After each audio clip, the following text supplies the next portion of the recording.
Hey YouTube, how's it going? As the title of this video will hopefully suggest, I'd like to talk about Stubbs the Zombie and whether I think you should play it, and not only that, should you 100% it. Obviously it's your choice to complete everything that a game gives you to do if you want to. I just think there isn't a lot of people talking about whether you should on specific games, or if they wish they had stopped at a certain point. This is all the opinion of an old man though, so take it with a pinch of salt. I think firstly I'll get into why I decided to play it. Back in 2005 it was completely normal to hand your Xbox to one of your dad's mates for a few days, and then once you got it back it could magically play blank CDs with the name of your new game written with a Sharpie. When I was 9, this was how I first played Stubbs the Zombie, and as the 9-year-old gamer that I was, I sucked. And all I remember was getting up to the mall boss and just not being able to beat it. So I moved on to other things rather quickly. I eventually came across it again during a Steam sale. I got this game for like £5 in 2022. And I was very hyped that I'd bought it. So then like 18 months later I actually decided to play it because I want to beat the games that I couldn't beat as a kid. I don't think that I couldn't have beaten it with enough time, but my attention span at that age was very sporadic. So what better way to address this than to 100% the re-release in 2024? I'm only like 19 years late, but better late than never. Cletus to leaf. Cletus to fetus. So how do we 100% this game? I'm glad you asked. You can get it done in one playthrough, but that does include some level selection for grind and brains. This is also if you played perfectly and skipped all the cutscenes, but if it's your first time ever playing the game, you're probably not going to do that. It's not impossible though.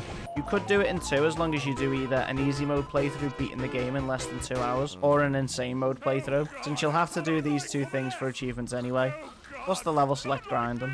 Or, like me, I did it in 3.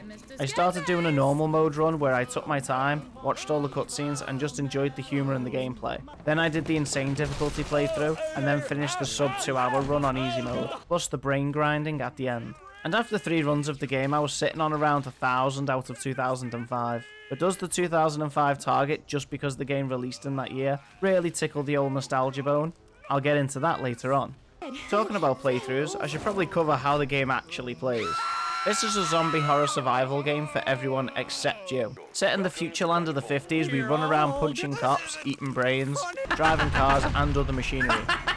The levels start off really light-hearted, the scenery is nice and you can see the world that's been built up. From the flying cars to robots pumping your gas very thoroughly. We haven't mastered coloured TV yet, so improvements could be made. If you've ever seen a zombie movie before, you'll know how we build our army. Slashing people to death, new zombie. Eating a person's brain, new zombie. New zombie doing any of the former to a person, new zombie. But surely there is more to the fighting than this. And you'd be correct. We have a few special abilities to help us out. During the tutorial we get shown how to stun enemies with our gas. It smells so bad the risk of being eaten is completely ignored to gag on the air. We also get grenades made from our own organs. They do decent damage and they displace enemies. Any defeated this way will turn into zombies. You can also use the displacement to bring enemies closer to you in case you're feeling a little bit peckish. If that's not your thing, however, you can also detach your hand and control it. And why would we like to detach our hand? So we can possess people, obviously.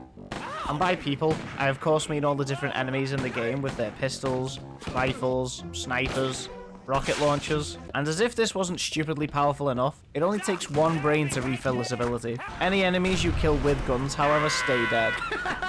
Big sad. The last addition to our collection is using our own head as a bowling ball that runs down enemies as well as violently explodes. It's pretty good, but it's probably the move that I use the least. It takes a lot of brains to fuel up, and there isn't a lot of opportunities to maximize its effectiveness. Generally, if you throw your head at something though, nothing's really getting back up. I mean, I managed to beat a tank like this on normal when I was completely out of options. So it's very strong. So onto the achievements.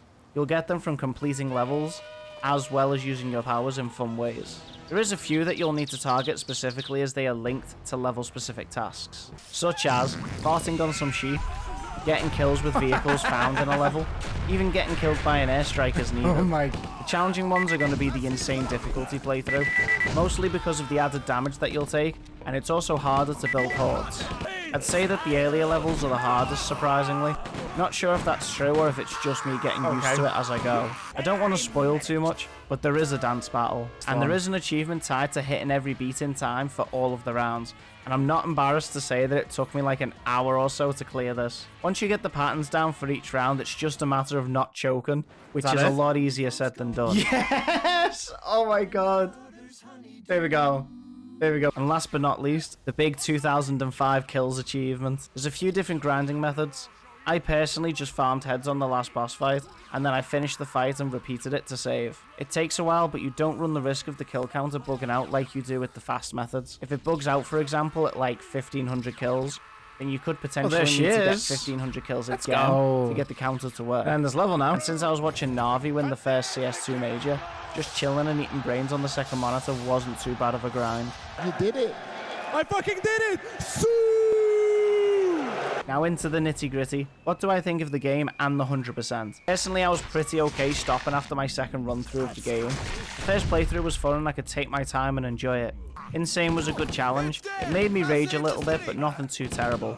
Having to run the game in under 2 hours doesn't take ages, as you can imagine, but it is a bit unneeded since you spend most of the game not fighting and just running through the levels. The grinding for kills is a bit mind-numbing. I definitely recommend having something on a second monitor, or just something to take the edge off. You don't need to do it all in one sitting like I did either. You could grind it out in segments if you wanted. It's still not terrible though, and there is much worse grinds out there. One thing I nearly forgot to mention is when you complete the game once and then you go to replay it, you can find these collectibles known as hippo heads. Finding these will play commentary from the game developers, which is pretty entertaining to listen to. Some are hidden in plain sight and some are a bit off the beaten track. They aren't mandatory for anything, they are good, and I'd say a second playthrough is worth it just for them. With all that said, on a scale of if I think you should play the game, if what I've said thus far sounds up your alley, I'd give it a solid 8 out of 10. As for how fun the 100% grind is, I'd give it like a 4 out of 10. It's not hard to do by any means, just a bit tedious with the kill grinding. I got the last achievement after about 20 hours, and as I say, I picked up the game a few years ago for £5. I would say it's worth the £17 that it is on Steam, but I'd always say feel free to get it on sale as well, because the economy is rough for all of us at the moment. If you've made it this far, thanks for watching and listening. If this has persuaded you to pick up the game, feel free to let me know in the comments. Or if you have any fond memories from playing this game yourself already. If you like this kind of content, let me know by hitting the like button as well. I'd really appreciate it. I've been Washed Up Ryan, and I'll see you all in the next one. From kids to grizzled felons, so plump and firm and succulent, each melon truly blessed. You'll never want to go without